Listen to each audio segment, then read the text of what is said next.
Hi, welcome to Glitech Fix. My name is Felicia. In today's video, I'll be sharing with you on how to install GMSCore. So the first step you have to take is to go to your browser. So right on browser, just type in GMSCore. So right here, you click on the first link or website that you have here. So you're going to see the download option. You just click on it. So right here you see the two different ways of downloading it. So if you're making use of our app or Home device, you click on the download option, but I'm not making use of that, so I'm just going to click on for all download service.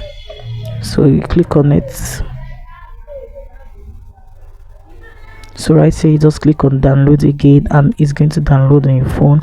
You install it and you can now have access to this app. So guys, that is it on how to install GMSCore on your Android. If this video was helpful, please do well to follow Glitech Fix for more fun tricks that make money.